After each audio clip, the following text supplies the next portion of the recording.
எங்கள் அன்பின் பரலோக பிதாவே, கர்த்தராகிய இயேசு கிறிஸ்துவின் மூலம் உம்மண்டலே வருகிறோம்.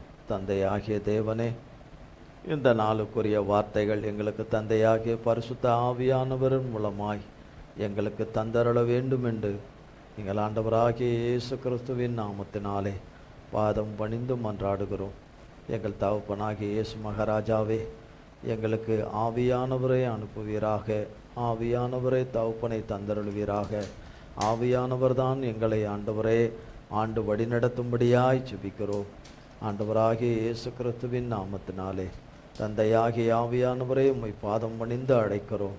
தகப்பனே வருவீராக, வேலையை பொறுப்படுத்திக் கொள்வீராக.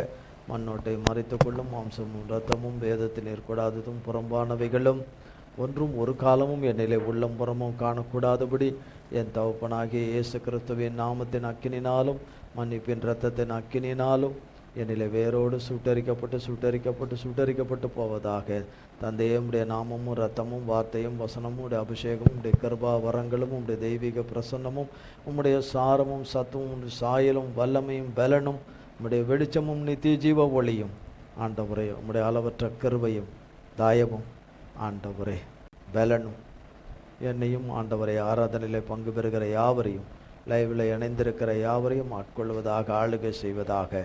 எங்கள் பிதா குமாரன் பரிசுத்த ஆவியானவருடைய நாமம் மட்டுமே உம்முடைய ஆராதனை வேளையிலே மகிமைப்படுவதாக. இயேசு கிறிஸ்துவின் மூலம் ஜெபிக்கிறோம் பிதாவே. ஆமீன், ஆமீன், ஆமீன். கர்த்தருடைய நாமத்திற்கு ஸ்தோத்திரம்.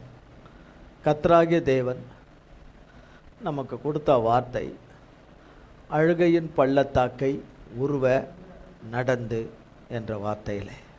சங்கீதங்களின் புஸ்தகம் 84ஆம் அதிகாரம் 6-7.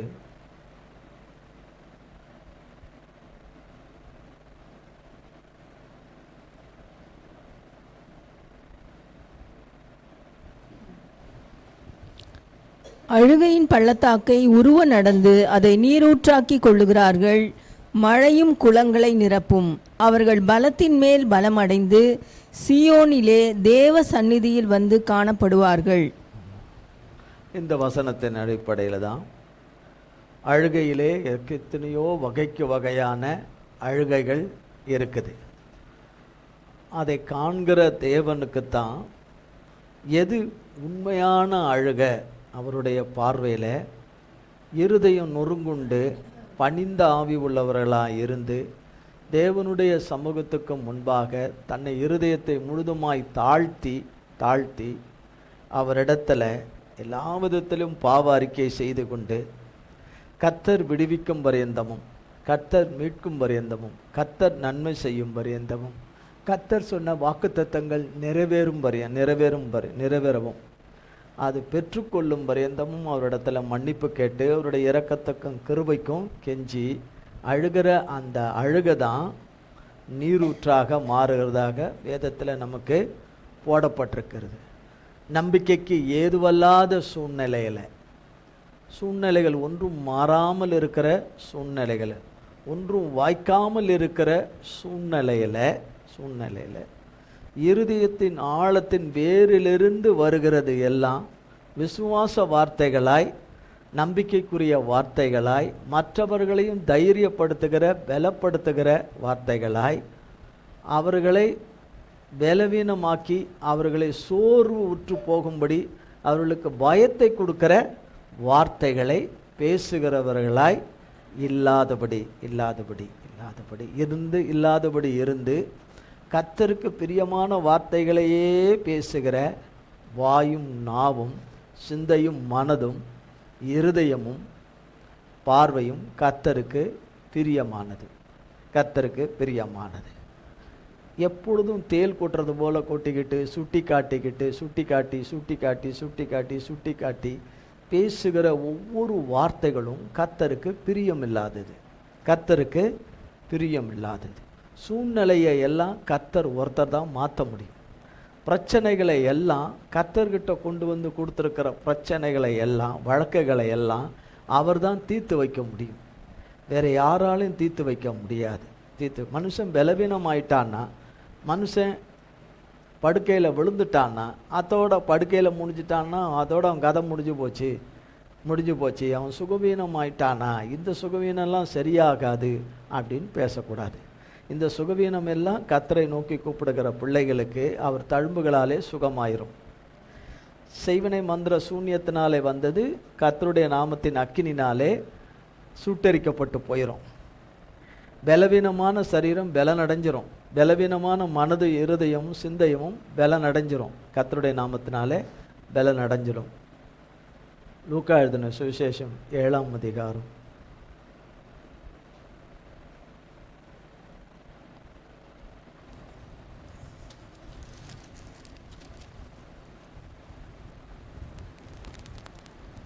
11-15. லூக்கா 7ஆம் அதிகாரம் 11-15. மறுநாளிலே அவர் நாயின் என்னும் ஊருக்கு போனார். அவருடைய சீஷர் அநேகரும் திரளான ஜனங்களும் அவருடனே கூட போனார்கள். அவர் ஊரின் வாசலுக்கு சமீபித்த போது மரித்து போன ஒருவனை அடக்கம் பண்ணும்படி கொண்டு வந்தார்கள். அவன் தன் தாய்க்கு ஒரே மகனாயிருந்தான், அவளோ கைம்பெண்ணாயிருந்தாள். ஊராரில் வெகு ஜனங்கள் அவளுடனே கூட வந்தார்கள். கர்த்தர் அவளை பார்த்து அவள் மேல் மனதுருகி அழாதே என்று சொல்லி கிட்ட வந்து பாடையை தொட்டார். அதை சுமந்தவர்கள் நின்றார்கள். அப்பொழுது அவர், வாலிபனே எழுந்திரு என்று உனக்கு சொல்லுகிறேன் என்றார். மரித்தவன் எழுந்து உட்கார்ந்து பேச தொடங்கினான். அவனை அவன் தாயினிடத்தில் ஒப்புவித்தார். ஆமாம், இந்த சம்பவம் பல முறை பார்த்துருக்குறோம். கர்த்தருடைய கிருபையால் இயேசு கர்த்தராகிய தேவன் 7ஆம் அதிகாரம் 1-10 10 வரைக்கும் உள்ள பகுதியில் ஒரு சில சம்பவங்கள் இங்கு நடக்குது. கர்த்தர் அந்த காரியத்தை எல்லாம் செய்துட்டு 11ஆம் வசனம் சொல்லுகிறது, மறுநாளிலே அவர் நாயின் என்னும் ஊருக்கு போனார் என்று. கர்த்தர் ஒவ்வொரு ஊழிய பாதையின் ஒவ்வொரு நாளும் அந்த நாளின் நிறைவும் கர்த்தருக்கு முன்னதாகவே என்ன நடக்கும், எதை கர்த்தர் சந்திக்க போகிறார், எவைகள் எல்லாம் அந்த நாளிலே அவர் ஊழியத்திலே நடைபெற வேண்டியதெல்லாம் பிதாவின் மகிமைப்படும்படியாய் குமாரனாகிய இயேசு கிறிஸ்துவின் மூலமாய் மகிமைப்படும்படியான காரியங்கள் எல்லாம் அவர் அறிந்தவராய் இருந்தார். மனுஷராகிய நமக்கு தெரியாது. ஒவ்வொரு நொடியும் அடுத்த நொடி என்ன நடக்குது என்பது நமக்கு எதுவுமே தெரியாது. அதனால தான் நாம் மனிதர்களாக இருக்கிறோம். அவர் தேவன், அவருக்கு தெரியும். அவர் அந்த இடத்துக்கு அநேக ஜனங்களோடும் சீஷரோடும் கூட வந்துக்கிட்டு இருக்கிறார். வந்து கொண்டிருக்கிறவங்க அடுத்தது என்ன ஏசப்பா செய்ய போறாரு, என்ன அற்புதம் செய்ய போறாரு, என்ன அதிசயம் செய்ய போறாரு, என்ன காரியம் நடக்க போகுது, என்ன வார்த்தையை அவர் பிரசங்கிக்க போறாரு, அவருடைய கிருபையுள்ள என்னென்ன வார்த்தைகள் வரப்போது என்றெல்லாம் மனதிலே பல காரியங்களை யோசனை செய்து கொண்டே வந்துக்கிட்டு இருப்பாங்க. ஒரு இடத்துக்கு புறப்பட்டு இன்னொரு இடத்துக்கு போகிறாங்க என்று சொன்னால் அந்த இடத்துல மிக முக்கியமான ஒருவர் வந்து பேச போகிறார் என்றால் அதற்கு எல்லாம் ஒழுங்கு செய்வாங்க, அதுக்கு அரேஞ்ச்மெண்ட் பண்ணுவாங்க. என்னென்ன விதத்தில் இந்த நேரத்தில் வந்து இங்கே பேச போகிறாரு, இந்த இடத்துல வராரு, நீங்கள் எல்லாரும் வாங்க அப்படின்னு சொல்கிறது பொதுவாக மனுஷரில் வழக்கமாக இருக்குது. ஆனால் ஏசப்பாவுடைய காலத்தில் நமக்காக தேவன் செய்த ஊழியத்தில் அப்படி யாரையும் அழைக்க வேண்டிய அவசியம் இல்லை. மக்கள் திரளாக கூடினார்கள், வந்தார்கள், தேடி எங்கு இருந்தாலும் அவரை பல பட்டணங்கள் பல ஊர்களிலிருந்து அவரை தேடி ஜனங்கள் வந்து கொண்டே இருந்தார்கள். அதனால தான் இப்படி சொல்லப்பட்டிருக்கிறது, அநேகரும் திரளான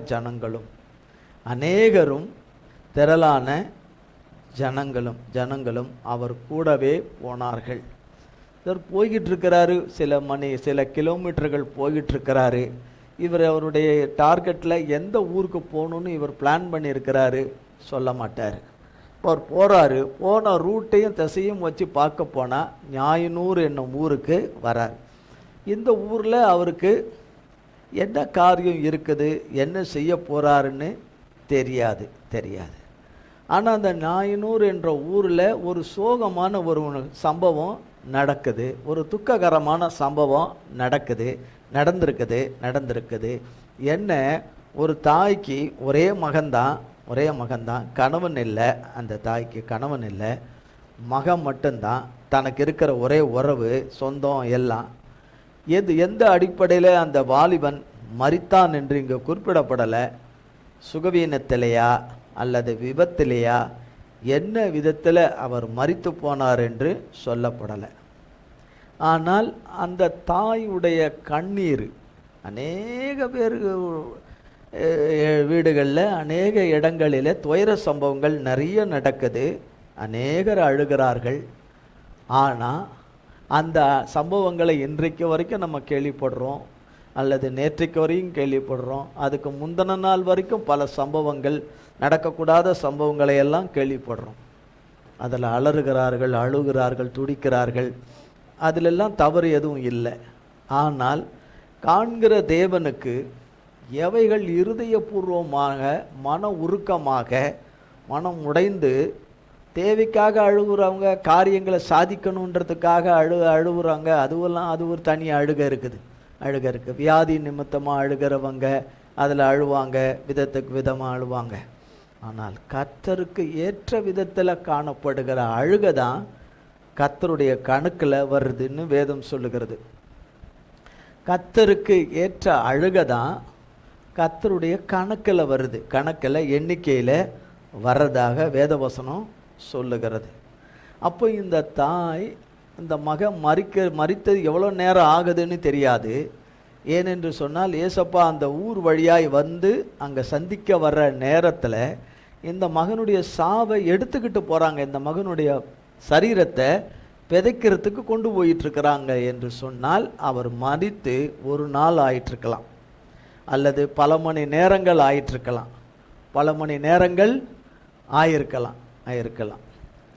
ஏன்னா ஒரு வாலிபன் மரித்திருக்கிறான் என்று சொன்னால், அப்போ கிட்டத்தட்ட ஒரு நாளைக்கு முன்பதாக மரித்திருக்கிறான் கூடும். அப்போ அங்கே அநேகர் அழுது கொண்டிருந்தார்கள் என்பதை விட பாதிக்கப்பட்டது அந்த தாய் தான். இப்போ அந்த தாய்க்கு இனி உறவு இல்லை, அந்த மகனும் இல்லை. தனக்கு இருந்த ஒரு உறவும் போயிருச்சு, தனக்கு இருந்த ஆதரவும் போயிருச்சு, தனக்கு இருந்த ஆறுதலும் போயிருச்சு, தனக்கு இருந்த நம்பிக்கையும் போயிருச்சு, எல்லாமே போயிடுச்சு, வாழ்க்கையே போயிடுச்சு. ஆனால் ஒருவேளை கர்த்தர் ஊழிய பாதையில் இருக்கும்போது அநேக இந்த மாதிரி சம்பவங்கள் நிறைய இடங்களில் நடந்திருக்கும். ஆனால் அந்த இடத்துக்கெல்லாம் ஏசப்பா போனதாகவோ, அங்கு உயிரோடு கூட கர்த்தர் எழுப்புனதாகவோ எதுவும் இல்லை. அப்போ கர்த்தருடைய பார்வையில் இந்த தாய் மிகவும் பிரியமானவர்களாக இருந்திருக்கக்கூடும். அவர்களுடைய வாழ்க்கை பிரியமுள்ளதாக இருந்திருக்கும். அவர்களுடைய நடக்கை, அவர்களுடைய பேச்சு கர்த்தருக்கு பிரியமுள்ளதாக இருந்திருக்கக்கூடும். ஒரு உத்தம விதவையாக அவர்கள் இருந்திருக்கக்கூடும். அவர்கள் கர்த்தரை நம்பி இருக்கிறவர்களாக இருந்திருக்கக்கூடும். கர்த்தரையே நம்பிக்கையாக கொண்டிருக்கிறவர்களாக இருந்திருக்கக்கூடும். ஏன் ஆண்டவரே என்னுடைய ஒரே மகனை எடுத்துக்கொண்டீர் என்று சொல்லி ஒருவேளை அவர்கள் சொல்லி கதறி இருப்பார்கள். எனக்கு ஆதரவு இல்லையே, கடந்து சென்ற மகன் எனக்கு திரும்ப வருவானா, இது பூமியில் நடக்கிற காரியமா, இது பூமியில் நடக்காத ஒரு காரியமாயிற்றே, மரித்த மகன் திரும்ப வருவானா, வரமாட்டானே என்று சொல்லி அவர்கள் ஒவ்வொரு வார்த்தையாய் சொல்லி அந்த வாலிபனுடைய சரீரத்துக்கு பக்கத்தில் இருந்து அவங்க கதறிட்டு இருந்திருப்பாங்க. பக்கத்தில் இருந்தவங்க, இந்த சாவில் பக்கத்தில் இருந்தவங்க, இந்த கண்ணீரின் பாதையில் கூட இருந்தவங்க எல்லாம், சரி அவளுக்கு எவ்வளோ அழுது முடிக்கணுமோ அழுது முடிக்கட்டும், அவன் மகனுக்காக அவள் அழுது முடிக்கட்டும் அப்படின்னு சொல்லிட்டு தான் நினச்சிருப்பாங்க. ஆனால் இந்த அழுகையானது பிறகு ஆனந்த கண்ணீராக இந்த புலம்பல் ஆனந்த களிப்பாக மாறப்போகிறது என்பது கர்த்தராகிய இயேசு கிறிஸ்துவை தவிர வேற ஒருவருக்கும் இது தெரியாது. ஒருவருக்கும் தெரியாது. தேவன் தம்முடைய பயண திட்டத்திலே ஞாயினூருடைய மகனை உயிரோடு கூட எழுப்பணும்னு அவர் திட்டமிட்டு வைத்திருந்த காரியம், அவர் முன்னரே திட்டமிட்டு வைத்திருந்த காரியம். எதேச்சையாக ஏதோ ஒரு திடீர் ஒரு சம்பவம் போல சடீதில் ஏதோ ஒன்று அவர் கடந்து போகிற பாதையில் ஒன்று குறுக்கிட்டு நடந்தது போல நடந்த காரியமே இது கிடையாது. எல்லாமே அவர் நேர்த்தியாய் அவருடைய ஊழியத்தின் பயணத்தின் திட்டத்தை 33 ஆண்டு காலத்தின் திட்டத்தை அவர் மிக நேர்த்தியாக, அதில் ஒரு குறைவில்லாமல், அதில் ஒரு வார்த்தை தவறி போகாதபடி பிதாவுடைய சித்தம் முழுமையாய் நிறைவேறுவதே அவருடைய போஜனமாக வச்சிருந்தார், அவருடைய போஜனமாக வைத்திருந்தார். அந்த அடிப்படையிலேயே கர்த்தராகிய தேவன் அங்கே பார்த்த பொழுது 13ஆம் வசனம், அந்த மக கர்த்தரை இங்கே இயேசு இந்த பக்கம் வந்திருக்கிறார் என்று அறிந்து ஓடி வந்ததாக இங்கே எதுவும் குறிப்பிடப்படலை. அல்லது அவருடைய சீஷர்கள் அந்த தாயினிடத்தில் அழைத்து இப்படிப்பட்ட ஒரு அழுகையில், ஒரு இழப்பில் இந்த தாய் துடிக்கிறார்கள் என்று சொன்னதாகவும் அங்கே எதுவும் குறிப்பிடப்படலை, வேதத்தில் குறிப்பிடப்படலை. கர்த்தர் தான் போகிறார், கர்த்தர் தான் போகிறார், கர்த்தர் தான் போகிறார்.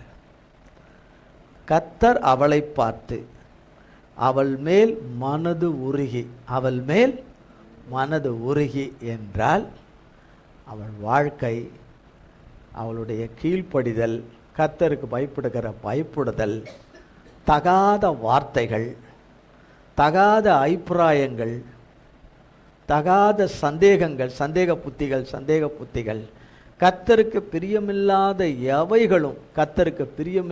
எவைகளும் இந்த விதவை தாயினிடத்தில் கிடையாது, விதவியின் தாயினிடத்தில் கிடையாது. வேத புஸ்தகத்தில் விதவைகளை குறித்து, உத்தம விதவைகளை குறித்து பல பகுதிகளில் எழுதப்பட்டிருக்கு. சாரிபாத்து விதவை அவங்கள குறித்தெல்லாம் எழுதப்பட்டிருக்கிறது.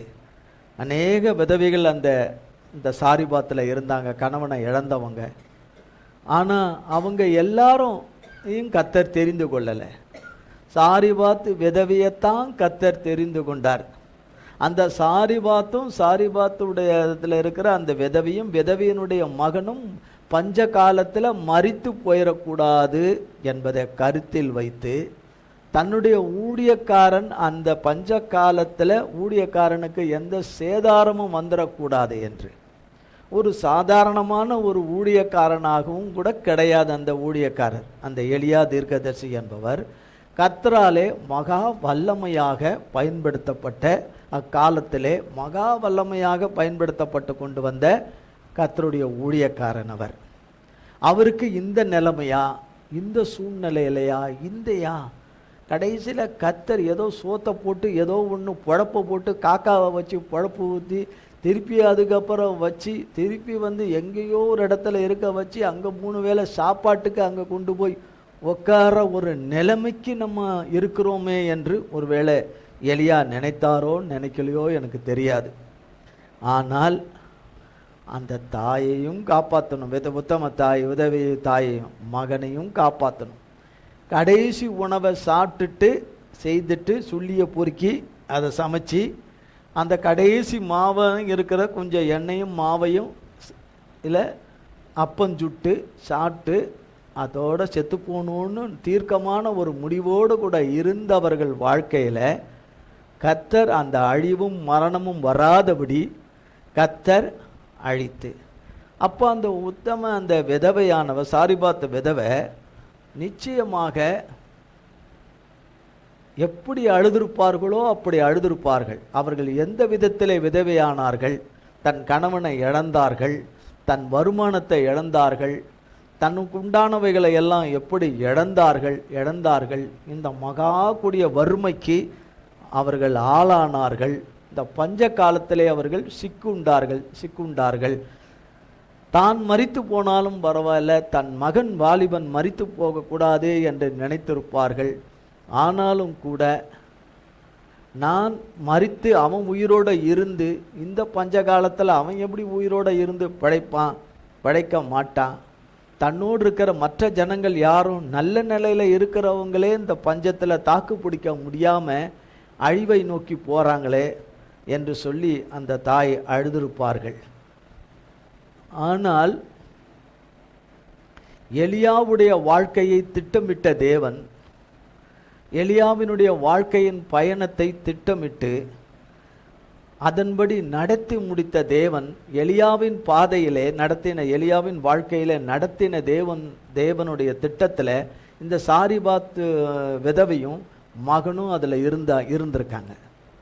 அப்போ அவங்க அழுக, அதில் வேதம் சொல்லுகிறது, அது ஏசப்பாவே சுவிசேஷத்தில் சொல்கிறார், அநேக விதவைகள் இருந்தார்கள் என்று ஏசப்பாவே சொல்கிறார். சாரிபாத்தில் இருந்தார்கள், கணவனை இழந்தவர்கள் நிறைய பேர் இருந்தார்கள். ஆனால் எல்லாரையும் கர்த்தர் தெரிந்து கொள்ளவில்லை. அவர்கள் இருதயம் கர்த்தருக்கு பிரியமானதாக இல்லை. அதை கருத்திலே கர்த்தர் கொண்டு அந்த மகனை, அவர்களுடைய அழுகையை அவர்கள் சந்தோஷமாக மாற்றி, அழுகையின் பள்ளத்தாக்கை நீரூற்றாக மாற்றினது என்று சொன்னால், அவர்களையும் போஷித்து, எலியாவை போஷிக்கிறதுக்காக அவர்களையும் போஷித்து, பஞ்சகாலத்தில் அவர்களை தப்புவித்து காப்பாற்றி, அந்த ஏழை விதவையும் மகனை ஆசீர்வதித்ததினாலே, தன் ஊழியக்காரன் மூலமாய் கர்த்தர் அவர்கள் அழுகையை கர்த்தர் ஏற்றுக்கொண்டு ஆசீர்வதித்ததினால, அவர்களோடு இருந்தவர்களும் அவரை சுற்றி பற்றி கொண்ட அத்தனை பேருக்கும் கர்த்தர் காப்பாற்றினார். 3 வருஷ காலம், பஞ்சகாலம் முடியும் பரியந்தமும் காப்பாற்றினார் என்று வேதம் சொல்லுகிறது. அந்த விதவைக்கு கர்த்தர் செய்த போது கர்த்தர் பூமிக்கு வரலை, மனித அவதாரமாய் வரலை. இப்போவோ மனித அவதாரமாய் இந்த தாய்க்கு முன்னாடி நிற்கிறார் கர்த்தராகிய தேவன். அந்த தாய் பாதத்தில் விழுந்து அழுது கதறினாள் என்று இங்கே எதுவும் சொல்லப்படலை. ஆனால் கர்த்தர் மனது உருகி நிறைய இடத்துல தேவனிடத்துல வந்து கெஞ்சுறாங்க, என் மகனை காப்பாற்றுங்க, என் மகளை காப்பாற்றுங்க, என் மகன் இதில் இருக்கிறான், அதில் இருக்கிறான், இந்த தண்ணியில் இருந்து கஷ்டப்படுறான், நெருப்பில் விழுந்து கஷ்டப்படுறான், அசுத்தாவிலேருந்து கஷ்டப்படுறான், பிசாசின் பிடியினால் கஷ்டப்படுறா, என் மகன் கஷ்டப்படுறான், நான் குருடனாக இருக்கிறேன், நான் பார்வை அடையணும், இப்படி நிறைய காரியங்கள் இருக்குது. ஆனால் இந்த இடத்துல கர்த்தராவே வாலின்ற கர்த்தரே கடந்து போகிறார் இந்த சம்பவத்தில். அப்படி என்றால் மனது உருகி ஒரு வார்த்தை சொல்றார், அழாதே என்று சொல்லி. என்ன சொல்லி? அழாதே என்று சொல்லி. தன் வாழ்க்கையில் நினைச்சு கூட பார்க்க முடியாத ஒரு சம்பவம் இப்போ நடக்க போகுது. இப்போ ஏசப்பா பேசி என்ன ஆக போகுது? அழாதேன்னு சொல்றதுனால மரிச்ச மகன் வந்துட போறானா? மரிச்ச காரியங்கள் உயிரோட வரப்போதா? நடக்காத காரியங்கள்லாம் நடக்க போதா? ஆகாத காரியங்கள்லாம் ஆக போதா? இது பரியந்தமும் ஆகாததெல்லாம் ஆக போதா என்பது போலதான். அப்போ அழாதே என்று சொல்லி, உன் மகனுக்கு என்ன நடந்தது, உன் மகனுக்கு என்ன நேர்ந்தது, உன் மகனுக்கு என்ன சம்பவித்தது எதுவுமே கேட்கல. உன் மகனுக்கு வயது என்ன, உன் மகன் திருமணமானவனா, திருமணமாகி மனைவியை பிரிஞ்சவனா, திருமணம் ஆகாதவனா, திருமணம் வேண்டான்னு சொன்னவனா, இல்லை என்ன நோய் இவனுக்கு, அதெல்லாம் எதுவுமே ஒன்று கூட கேட்கல. இவன் ஒருத்தன்தான் உனக்கு மகனா, வேற ஒரு மகன் இருக்கிறானா, இல்லை மகன் யாராவது இருக்கா, உனக்கு வேற உறவுகள் இருக்கா, பிள்ளைகள் உறவுகள் இருக்கா, எதையும் கேட்கல, ஒன்றும் கேட்கல. ஆனால் அவங்க தேவனோட இருக்கிற ஒரு தேவனோடு கூட இருக்கிற ஒரு அவங்க மெம்பர்ஷிப் கார்டும் காட்டலை. நாங்கள் இந்த சர்ச்சி மெம்பரு, இந்த சர்ச்சுக்கு இப்படி போகிறோம், நாங்கள் கரெக்டாக 1ஆம் தேதி ஆனால் தசம் பாகம் கரெக்டாக கொடுத்துருவோம், நாங்கள் காணிக்க கொடுத்துருவோம் அப்படிலாம் எதுவுமே அந்த அம்மாவும் சொல்லலை. ஏசப்பாவும் அவங்கள பார்த்து கேட்கலை, நீங்கள் வாரம் தவறாமல் நீங்கள் போவீங்களா, கரெக்டாக காணிக்க கொடுப்பீங்களா, கரெக்டாக தசமபாகம் கொடுப்பீங்களா, என்ன அதெல்லாம் தேவனை கரெக்டாக தேடுறீங்களா கொள்றீங்களா கத்தரை, அதெல்லாம் ஒன்றுமே கேட்கல. அந்த மகளும் எதுவும் பேசலை.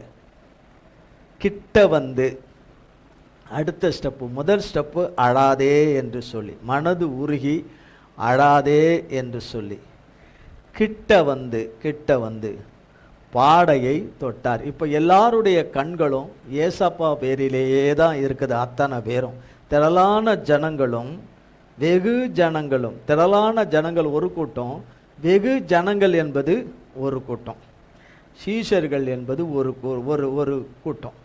இவ்வளவு பேரும் ஆயிரக்கணக்கான பேர் இருக்கிறார்கள் என்றால் அது எவ்வளவு நெருக்கடியாக இருக்கும். இது என்ன மைதானத்திலையா நடக்குது? ஏதோ ஒரு விளையாட்டு மைதானங்கள்லையா நடக்குது? இது கிடையாது. ஒரு பாடையை எடுத்துக்கிட்டு போகிறாங்கன்னா அது ஒரு தெருவாக தான் இருக்கும், அல்லது மிஞ்சி போனால் ஒரு ரோடாக இருக்கும். ஒரு ரோடாக இருக்கும், பைபாஸாக இருக்காது. 4 ட்ராக்கு 6 ட்ராக் உள்ள பைபாஸ் தான் அன்றைய காலகட்டங்களில் கிடையாது. அப்போ ஜனங்களும் அந்த மயானத்துக்கு போகிற அல்லது கல்லறைக்கு போகிற இடத்துக்கு போகிற ஒரு வழியாக தான் இருந்திருக்கும். அது வழியாக தான் இருந்திருக்கும். ஆயிரக்கணக்கான ஜனங்கள் பிடிக்கக்கூடிய அளவுக்கு அந்த இடம் இருந்திருக்காது. மிக நெருக்கடியான ஒரு சூழ்நிலையை தான் அங்கே இருந்திருக்கும். கர்த்தர் ஒன்று செய்கிறார் என்று வந்தால் கிட்ட வந்து பாடையை தொட்டார். அவன் மரித்தான், அவனை பாடையில் வச்சிட்டாங்க. அப்போ மரித்தவனுடைய வாழ்க்கை கர்த்தருக்கு ஏற்றதா இல்லையா? அந்த தாய் அல்ல, மரித்தவன் வாழ்க்கை கர்த்தருக்கு ஏற்றதா இல்லையான்னு இங்கே எதுவும் தெரியல. ஆனால் ஏன் பாடையை தொடணும்? அநேக அற்புதங்களை கர்த்தர் செய்கிறாரு வேதத்தில். 1000 அல்ல, லட்சம் அல்ல, கோடிக்கணக்கான அற்புதங்களை செய்கிறாரு. நீ பார்வை அடைவாயாகன்னு சொல்லும்போது பார்வை அடையிறான் ஒரு இடத்துல. உன் விசுவாசம் உன்னை ரட்சித்தது என்று சொல்கிறார் ஒரு பார்வை உள்ளவன், பார்வை அடையணும்னு விரும்புகிறவனுக்கு. இன்னொரு இடத்துல பார்வை அடையணும்னு விரும்புகிறவனுக்கு சேற்றை எடுத்து அவர் வாயிலிருந்து அந்த உமிழ்நீரை எடுத்து இந்த சேரில் எடுத்து பிசைஞ்சு அவன் கண்ணில் பூசி போய் அவர் சொல்லுகிற குளத்தில் போய் அதை கழுவு என்று சொல்கிறார். அவனுக்கு பார்வை அடையுது. இப்படி பலவிதமாக கர்த்தர் செய்கிற அற்புதங்கள் விதவிதமாக இருக்குது. அப்போ நீ போகலாம் என்று அநேக இடங்களில் சொல்கிறார். நீ போகலாம், அவ்வளோதான், அந்த வார்த்தை தான். ஆனால் இந்த இடத்துல ஏன் பாடையை தொடணும்? அப்போ அந்த பாடையில் அவன் படுத்திருக்கிற அந்த பாடையை ஆட்கொண்டிருக்கிறது யாரு? அந்த பாடையில் இருக்கிறது யாரு? அப்போ சாத்தானுடைய தூதர்களாக இருக்கக்கூடும், சாத்தானுடைய ஆவிகளாய் இருக்கக்கூடும்.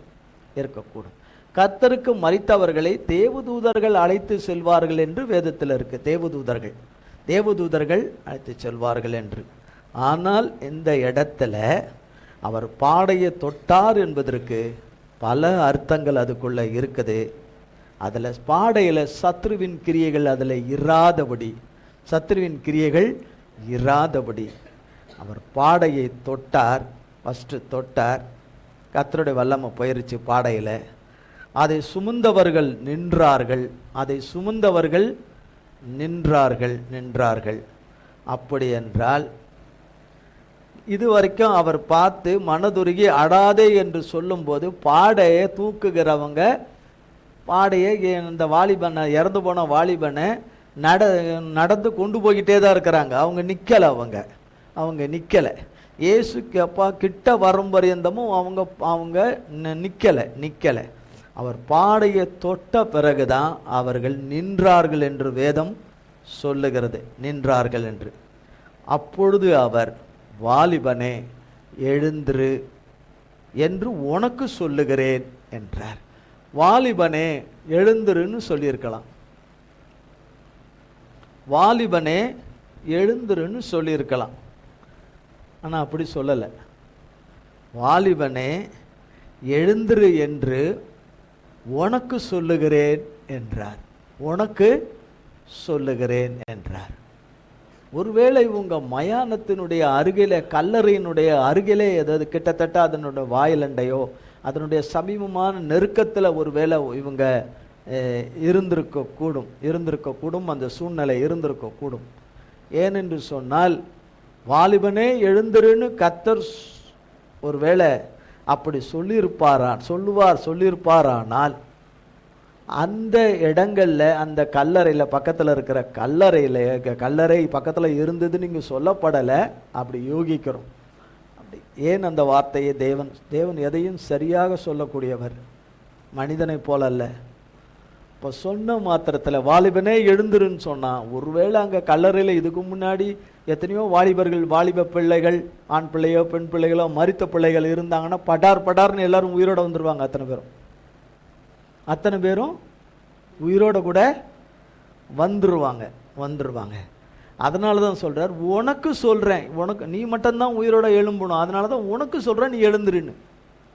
உனக்கு சொல்லுகிறேன், நீ எழுந்துருன்னு சொல்லிட்டு இவர்கள் நினையாத, இவர்கள் யோசிக்காத, இவர்கள் சிந்திக்காத, இவர்கள் நினைச்சு பார்க்காத மனுஷ சஞ்சாரத்தில், மனுஷனுடைய வாழ்க்கையில், இதுவரைந்தமும் உலகம் உண்டானது மனிதனுடைய வாழ்க்கையில் இப்படி கேள்விப்பட்டதில்லை, இப்படி கண்டதில்லை, இப்படி சம்பவித்ததில்லை, இப்படி நடந்ததில்லை, அப்படிலாம் எதுவுமே நடக்க போகிறதில்லை என்ற ஒரு காரியம் இந்த வயதான இந்த தாயினிடத்தில், இந்த உத்தம விதவியினுடைய வாழ்க்கையில், மகன் வாழ்க்கையில் கர்த்தர் அப்படி ஒன்று செய்கிறார். கர்த்தர் அப்படி செய்கிறார். அந்த தேவன்தான் இன்றைக்கும் நம்முடைய தேவன்தான். ஆனால் அவருடைய பேரை இயேசு என்று சொல்லி பேரை சொல்லுகிறவர்கள் இந்த உலகத்தில் இருக்கிறாங்க. ஏசாமி பேரை சொல்கிறவங்க, ஏசாமி தான் என் தெய்வம், என் குல தெய்வம், என் மெய்யான தெய்வம், என்னென்ன சொல்லணுமோ சொல்லுவாங்க. ஆனால் இந்த தாயை போல இல்லை. அப்போ மரித்தவன் எழுந்து உட்கார்ந்து பேச தொடங்கினான். மரித்தவன் எழுந்து உட்கார்ந்து பேச தொடங்கினான். அவனை அவன் தாயினிடத்தில் ஒப்புவித்தார். சுத்தமாக டெத்து, மொத்தமாக முடிஞ்சு போச்சு. இந்த குடும்பத்தின் வாழ்க்கை சுத்தமாக முடிஞ்சு போச்சு. மூட்டை கட்டியாச்சு, ஊற்றி மூடியாச்சு. உலக பிரகாரமாக மூடியாச்சு.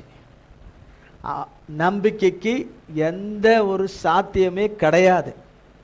இனி மறுவாழ்வு, மறு கட்டமைப்பு, இழந்த சந்தோஷம், இழந்த சமாதானம், இழந்த வாழ்வு, இழந்த இன்பம், இழந்த மயம் எல்லாம் எதுவுமே இனி கிடையாது. மனித வாழ்க்கையில் பார்க்க போனால் எந்த விதத்திலுமே கிடையாது என்ற இடத்துல எல்லாம் உண்டாகும்படி கர்த்தர் வெளியரங்கமாய் அதை செய்தார்.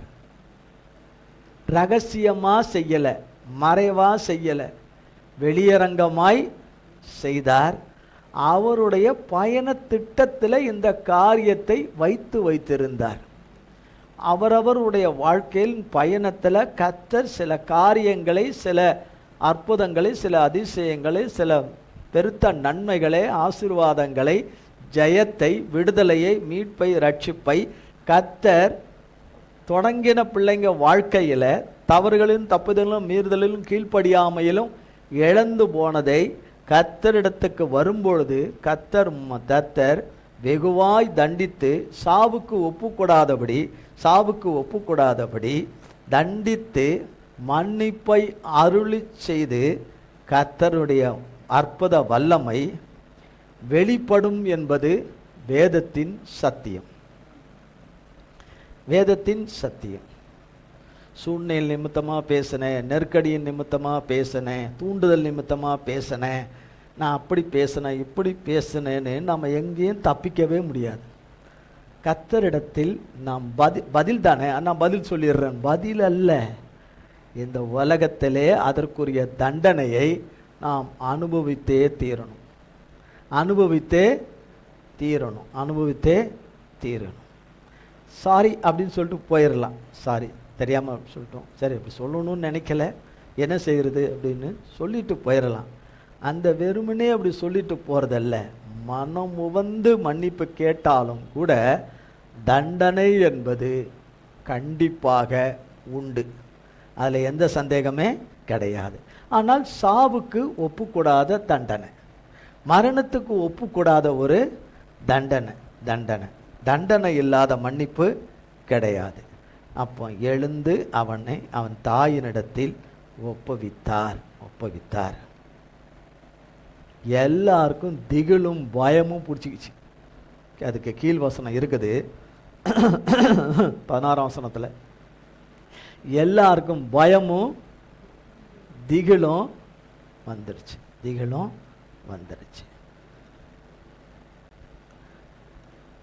வாலிபன் எழுந்து உக்காந்து என்ன பேசுனான்னு நமக்கு தெரியல. என்ன பேசுனான்னு இங்கே எழுதப்படலை. அது நமக்கு தேவையில்லைங்கிறதுனால எழுதப்படலை. தேவையில்லைன்னு எழுதப்படலை. ஒருவேளை இந்த மகன் அந்த தாயினிடத்தில் வீட்டுக்கு போய் அவன் ஜனத்தார்கள் அவன் உறவுகள் எல்லாம் அந்த சாவுக்கு தானே வந்திருக்காங்க, எங்கடா இருந்த, படுத்திருந்தியே, எங்கே இருந்தேன்னு ஒருவேளை கேட்டிருக்கலாம் அவங்கிட்ட. நீ எங்கே இருந்தேன்னு சொர்க்கத்தில் இருந்தேன்னு நிச்சயமாக சொல்லியிருக்க மாட்டான். ஏன்னா பாடையை தொட வேண்டிய அவசியம், சொர்க்கத்தில் அவன் இருக்கதா இருந்தால் நிச்சயமாக ஏசப்பா பாடையை தொட்டிருக்க மாட்டார். அப்போ அவன் எங்கே இருந்திருப்பான்? ஒருவேளை இருளான இடத்துல இருந்திருப்பான். இருளான இடத்துல இருந்தேன், எங்கே இருந்தேன்னு தெரில சொல்லிட்டு அவன் என்ன மாதிரியான அனுபவத்தை, அவன் மரித்த பிறகு சந்தித்த அனுபவத்தை அவன் அங்கே சொல்லியிருக்க கூடும். லூக்கா எழுதின சுவிசேஷம் 7ஆம் அதிகாரம் 36ஆம் வசனத்திலிருந்து, பரிசேயரில் ஒருவன் தன்னுடனே போஜனம் பண்ண வேண்டும் என்று அவரை வேண்டிக் கொண்டான். அவர் அந்த பரிசேயனுடைய வீட்டில் பிரவேசித்து பந்தியிருந்தார். அப்பொழுது அந்த ஊரில் இருந்த பாவியாகிய ஒரு ஸ்திரீ அவர் பரிசேயன் வீட்டிலே பந்தியிருக்கிறதை அறிந்து ஒரு பரணியில் பரிமள தைலம் கொண்டு வந்து அவருடைய பாதங்களின் அருகே பின்னாக நின்று அழுது கொண்டு அவருடைய பாதங்களை தன் கண்ணீரினால் நனைத்து தன் தலைமயிரினால் துடைத்து அவருடைய பாதங்களை முத்தம் செய்து பரிமள தைலத்தை பூசினாள். அவரை அழைத்த பரிசேயன் அதை கண்டபோது, இவர் தீர்க்கதரிசியாய் இருந்தால் தம்மை தொடுகிற ஸ்திரீ இன்னாள் என்று இப்படிப்பட்டவள் என்றும் அறிந்திருப்பார், இவள் பாவியாய் இருக்கிறாளே என்று தனக்குள்ளே சொல்லி கொண்டான். இயேசு அவனை நோக்கி, சீமோனே, உனக்கு நான் ஒரு காரியம் சொல்ல வேண்டும் என்றார். அதற்கு அவன், போதகரே, சொல்லும் என்றான். அப்பொழுது அவர், ஒருவனிடத்தில் 2 பேர் கடன்பட்டிருந்தார்கள். ஒருவன் 500 வெள்ளிக்காசும் மற்றவன் 50 வெள்ளிக்காசும் கொடுக்க வேண்டியதா இருந்தது. கொடுக்க அவர்களுக்கு நிர்வாகம் இல்லாத போது இருவருக்கும் கடனை மன்னித்து விட்டான். இப்படி இருக்க அவர்களில் எவன் அவனிடத்தில் அதிக அன்பாயிருப்பான், அதை சொல் என்றார். சீமோன் பிரதியுத்தரமாக, எவனுக்கு அதிகமாய் மன்னித்து விட்டானோ அவனே அதிக அன்பாய் இருப்பான் என்று நினைக்கிறேன் என்றான். அதற்கு அவர், சரியாய் நிதானித்தாய் என்று சொல்லி ஸ்திரீனிடமாய் திரும்பி சீமோனை நோக்கி, இந்த ஸ்திரீயை பார்க்கிறாயே, நான் உன் வீட்டில் பிரவேசித்தேன், நீ என் கால்களுக்கு தண்ணீர் தரவில்லை. இவளோ கண்ணீரினால் என் கால்களை நனைத்து தன் தலைமயிரினால் அவைகளை துடைத்தாள். நீ என்னை முத்தம் செய்யவில்லை. இவளோ நான் உட்பிரவேசித்தது முதல் என் பாதங்களை ஓயாமல் முத்தம் செய்தாள். நீ என் தலையில் எண்ணெய் பூசவில்லை. இவளோ என் பாதங்களில் பரிமள தைலம் பூசினாள். ஆதலால் நான் உனக்கு சொல்லுகிறேன், இவள் செய்த அநேக பாவங்கள் மன்னிக்கப்பட்டது, இவள் மிகவும் அன்பு கூர்ந்தாளே. எவனுக்கு கொஞ்சம் மன்னிக்கப்படுகிறதோ அவன் கொஞ்சமாய் அன்பு கூறுவான் என்று சொல்லி அவளை நோக்கி, உன் பாவங்கள் மன்னிக்கப்பட்டது என்றார். அப்பொழுது கூட பந்தியிருந்தவர்கள், பாவங்களை மன்னிக்கிற இவன் யார் என்று தங்களுக்குள்ளே சொல்லிக் கொண்டார்கள். அவர் ஸ்திரீயை நோக்கி, உன் விசுவாசம் உன்னை ரட்சித்தது, சமாதானத்தோடே போ என்றார். இங்க ஒரு சம்பவம் நடக்குது. ஏசப்பாவுடைய ஊழியத்தின் 3 வருஷ பயண திட்டத்தில், 33 வருஷம் அவருடைய முழு வாழ்க்கையின் பயண திட்டம். அதில் ஊழிய பாதையில் 3 வருட பயண திட்டத்தில் இந்த ஒரு ஸ்திரீயை, இந்த மகளை கர்த்தர் தெரிந்து கொண்டிருக்கிறார், முன்குறிச்சிருக்கிறார். இந்த மகள் மேலே தேவன் அன்பாகவே இருந்திருக்கிறார். ஆனால் இந்த மகளுடைய வாழ்க்கை பிரியமுள்ளதாக ஒரு காலம், பிரியமில்லாத ஒரு வாழ்க்கை, கர்த்தருக்கு பிரியமில்லாத ஒரு வாழ்க்கையாக, பரிசுத்தம் இல்லாத ஒரு வாழ்க்கையாக, கர்த்தருக்கு பயப்படாமல் போகிற ஒரு வாழ்க்கையாக, துணிகரம் மிகுந்த ஒரு வாழ்க்கையாக, அருவருப்பான ஒரு வாழ்க்கையாக இருந்திருக்கக்கூடும் இவங்க வாழ்க்கை. பிறகால கர்த்தரை இவர்கள் எந்த விதத்தில் அறிந்து கொண்டார்களோ, தெரிந்து கொண்டார்களோ, கர்த்தரை சொந்த இரட்சகராய் ஏற்றுக்கொண்டு பாவ வழிகளை விட்டுவிட்டு, அருவருப்பான வழிகளை விட்டுவிட்டு, கர்த்தருக்கு பயப்படுகிற பயமும் இருதயத்தோடு உள்ளவர்களாக, பணிந்த ஆவியும் நொறுங்குண்ட இருதயம் உடைய ஒரு மகளாக இவர்கள் எந்த நாளில் மாறினார்களோ கர்த்தருடைய பார்வையிலே மாறிட்டார்கள். இப்போ கர்த்தருடைய பார்வையிலே இவர்கள் பாவ வாழ்க்கையிலே இவர்கள் இல்லை. இவர்கள் பாவ வாழ்க்கையில் இல்லை. கர்த்தருக்கு பிரியமில்லாத காரியங்களிலே இவர்கள் இல்லை. இந்த மக இல்லை. பரிசேயரில் ஒருவன் தன்னுடனே போஜனம் பண்ண வேண்டும் என்று அவரை வேண்டிக் கொண்டான். அவர் அந்தபடியே பரிசேயனுடைய வீட்டில் பிரவேசித்து பந்தி இருந்தார் என்று 36ஆம் வசனம் சொல்லுகிறது. இயேசு அந்த வீட்டுக்கு வராருன்னு அறிஞ்சிட்ட பிறகு அநேக ஜனங்கள் எப்படி அந்த விதவையினுடைய மகனுடைய டெத்தில் வந்திருந்தாங்களோ, அதுபோல் இது ஒரு நல்ல காரியமாக தோணுகிற இந்த காரியத்தில் கேள்விப்பட்ட அநேகர் அந்த இடத்துக்கு வந்துடுறாங்க. தகவல்கள், தொலை தொடர்புகள், வசதிகள், எந்த ஒரு சாதனங்களும் எதுவும் இல்லாத காலத்திலேயே செய்தி பரவி இயேசு அந்த வீட்டுக்கு வருகிறார் என்று அறிந்த செய்தி இந்த மகளுக்கும் கிடைத்ததுனால இந்த மகளும் அந்த இடத்துக்கு போகிறாங்க. ஆனால் அந்த வீட்டுக்குள்ளே விட மாட்டாங்க, வர மாட்டாங்க.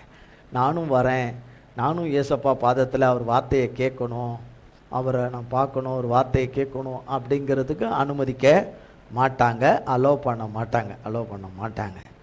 முறையாக கேட்டால் கொண்டா அலோவ் பண்ண மாட்டாங்க, கொள்ள மாட்டாங்க.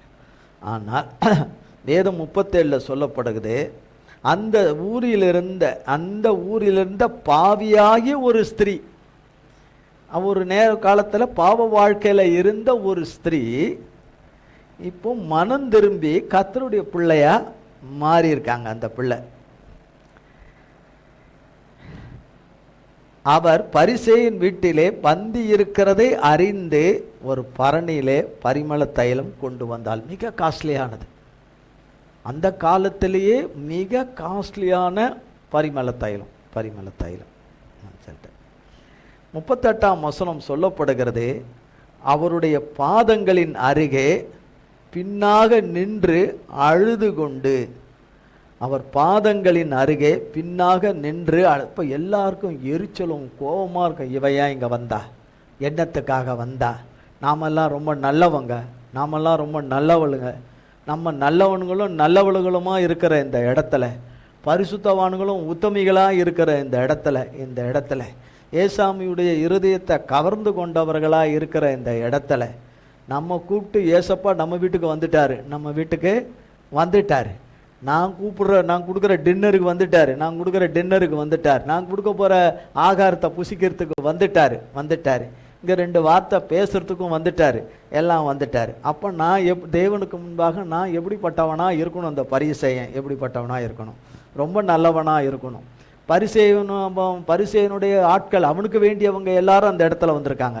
இப்போ அவங்களும் என்ன, நாங்கள் எல்லாரும் ஏசப்பாவோட பந்தியில் இருக்கிறோம், நாங்கள் சாதாரணமானவங்க இல்லை, நாங்கள் ரொம்ப பெரிய விஐபிங்க, நாங்கள் ஏசப்பாவோடவே நாங்கள் பந்தியில் இருக்கிறோம், ஒன்றாவே பந்தியில் இருந்து இப்போ நாங்கள் சாப்பிட போகிறோம், ஒன்றா நாங்கள் சாப்பிட போகிறோம் என்ற ஒரு எண்ணத்திலையும் மனப்பான்மையிலும் அங்கே அநேகர் இருக்கிறார்கள், தங்களை உயர்த்தி கொண்டு இருக்கிறார்கள்.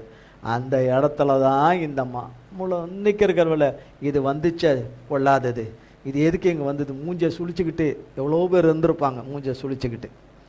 ஆனால் அவள் அழுது கொண்டு தைரியமாக பாதங்களை தன் கண்ணீரினால் நனைத்து, அந்த அம்மா பாதத்தாண்ட தான் தன் முகத்தை வச்சிருக்க கூடும்.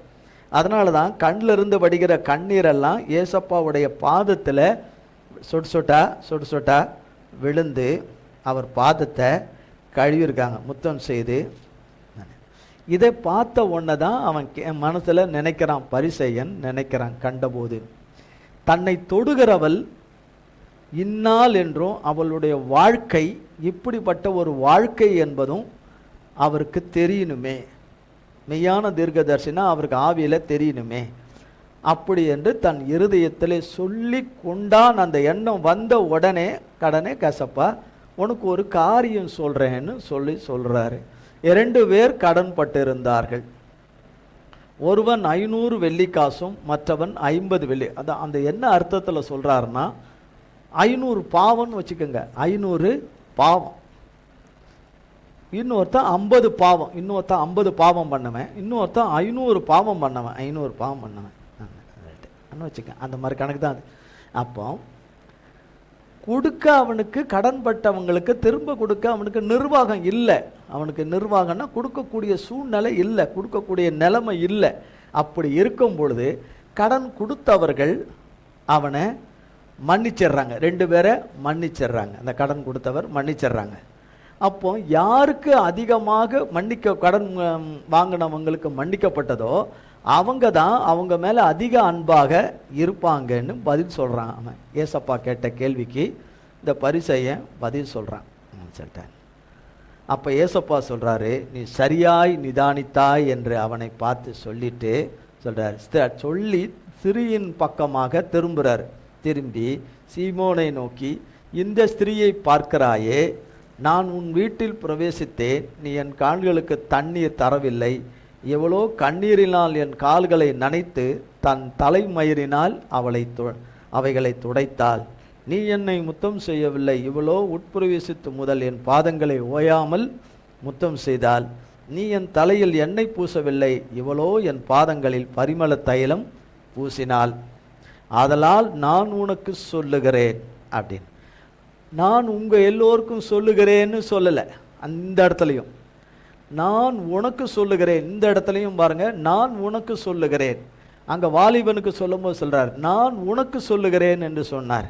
இந்த இடத்துலையும் அந்த வார்த்தை பயன்படுத்தப்படுது, நான் உனக்கு சொல்லுகிறேன் என்றால் அந்த பரிசேயனுக்கு சொல்றார், இவள் செய்த அநேக பாவங்கள் மன்னிக்கப்பட்டது, இவள் மிகவும் அன்பு கூர்ந்தாளே என்றார்.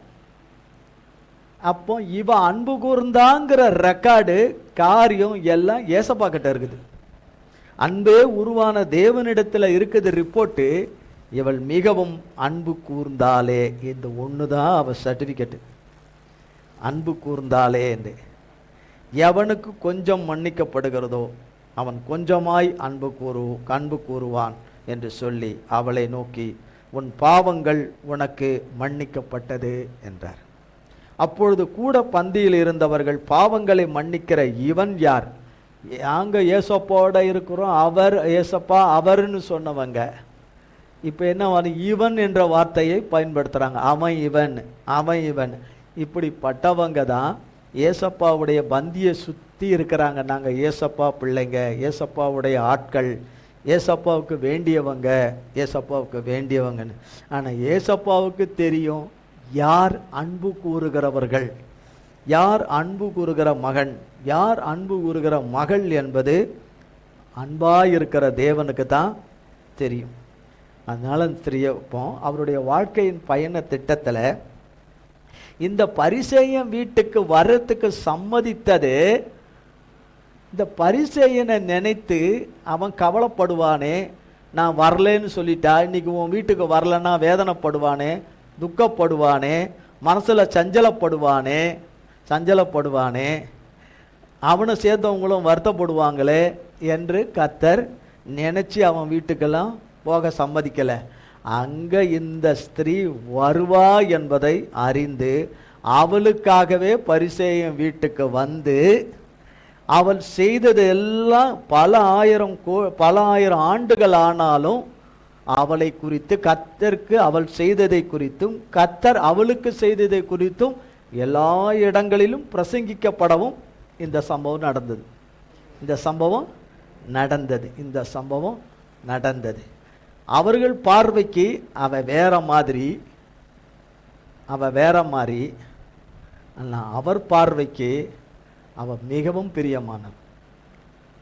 ஆனால் நம்மக்கிட்ட அப்படி இருக்கான்னு பார்த்துக்கணும். இவள் மிகவும் அன்பு கூர்ந்தாளே, இவன் மிகவும் அன்பு கூர்ந்தானே என்று கர்த்தர் நம்மை பார்த்து சொல்லுவாரா சொல்ல மாட்டாரான்னு அவரவருக்கு தான் வெளிச்சம். கர்த்தருக்கு ஸ்தோத்திரம். அப்போ அவளுடைய அழுகை மிகப்பெரிய சந்தோஷமாக, நீ சமாதானத்தோடு போ அவன்ற வார்த்தையை கர்த்தர் சொல்லும்போது அவள் வாழ்க்கை முழுசும் கர்த்தர் கொடுத்த சமாதானமும் சந்தோஷமும், கர்த்தர் அவள் மேல் பிரியமாயிருக்கிறார் என்பதை அறிந்து தன் வாழ்நாள் முழுவதும் கர்த்தருக்காகவே பணி செய்து தன் வாழ்க்கையை கர்த்தருக்கென்று முடிச்சிருப்பாங்க. அழுகையின் பள்ளத்தாக்கை உருவ நடந்து அதை நீரூற்றாக்கி கொண்டார்கள் என்று அவர்கள் பலத்தின் மேல் பலனடைந்து சீயோனிலே காணப்படுவார்கள் என்று சொன்னபடி நிச்சயமாய் அவர்கள் பரலோகத்திலே ஏசப்பா வீட்டிருக்கிற சீயோனிலே இந்த மகளும் அங்கே வாசம் பண்ணி கொண்டிருப்பார்கள் என்று நம்புகிறேன். கர்த்தர் இந்த வார்த்தைகளை நாம் ஒவ்வொருவருக்கும் பல கோடி மடங்காய் ஆசீர்வதிப்பாராக. ஜெபம் செய்வோம். எங்கள் அன்பின் பரலோக பிதாவே, கர்த்தராகிய இயேசு கிறிஸ்துவின் மூலம் உம்மண்டலே வருகிறோம். தந்தையாகிய தேவனை, இந்த நாளுக்குரிய ஆராதனைக்குரிய எங்கள் பரிசுத்த ஆவியானவர் நீரே எல்லாவற்றையும் எங்களுக்கு தந்தையே நடத்தி கொடுத்ததற்காக ஸ்தோத்திரம். ஆண்டவரே, ஒன்றுமில்லாத இடத்திலே, ஒன்றுமில்லாத பாத்திரத்திலே, வெறுமையான பாத்திரத்திலே உம்முடைய ஆவியை நிரப்பி, ஆண்டவரே உம்முடைய வார்த்தையும் வசனத்தினாலே நிரப்பி, உம்முடைய வல்லமையும் பலனையும் கொடுத்து, உம்முடைய சத்துவத்தை கொடுத்து, உம்முடைய ஆவியும் ஜீவனையும் கொடுத்து, தகப்பனே இந்த நாளின் ஆராதனை நீரே நேர்த்தியாய் நடத்தி கொடுக்க கிருபை செய்தீர். அது முக்கிய கோடி கோடி ஸ்தோத்திரம். எங்கள் பிதா குமாரன் பரிசுத்த ஆவியானவராகிய எங்கள் இயேசு மகாராஜாவுக்கு, சபைக்கு தலையாய் எஜமானாய் இருக்கிற எங்கள் ஆடுகளின் பிரதான மெய்ப்பருக்கு, எங்கள் யூதராஜ சிங்கத்துக்கு, எங்கள் ஆட்டுக்குட்டியானவருக்கு கோடி கோடி கோடி கோடி கோடி கோடி ஸ்தோத்திரம். ஆராதனை பங்கு பெற்ற யாவரையும் உமது கரத்திலே கொடுக்கிறோம். லைவிலே பங்கு பெற்ற யாவரையும் உமது கரத்திலே கொடுக்கிறோம். உம்முடைய கல்வாரி இரத்தத்தினாலே மூடி மறைத்து கண்மணியாய் காத்துக்கொள்ளும். இயேசு கிறிஸ்துவின் மூலம் செபிக்கிறோம் பிதாவே. ஆமேன், ஆமேன், ஆமேன். என் ஆத்துமாவே கர்த்தரை ஸ்தோத்ரி, என் முழு உள்ளமையர் பரிசுத்த நாமத்தை ஸ்தோத்ரி. என் ஆத்துமாவே கர்த்தரை ஸ்தோத்ரி, கர்த்தர் செய்த சகல உபகாரங்களை மறவாதே. ஆமேன், ஆமேன், ஆமேன். கர்த்தராகிய இயேசு கிறிஸ்துவின் கிருபையும் பிதாவாகிய தேவனுடைய அன்பும் பரிசுத்த ஆவியானவருடைய அந்யோன்யமும் பராமரிப்பும் பாதுகாவலும் என்றென்றைக்கும் நம்ம இருவரும் கூட சதா காலங்களுக்கும் நிலைத்திருப்பதாக. ஆமேன், ஆமேன், ஆமேன். இயேசுவின் ரத்தம் ஜெயம். இயேசுவின் பரிசுத்த நாமத்திற்கே ஸ்தோத்திரம். God bless you.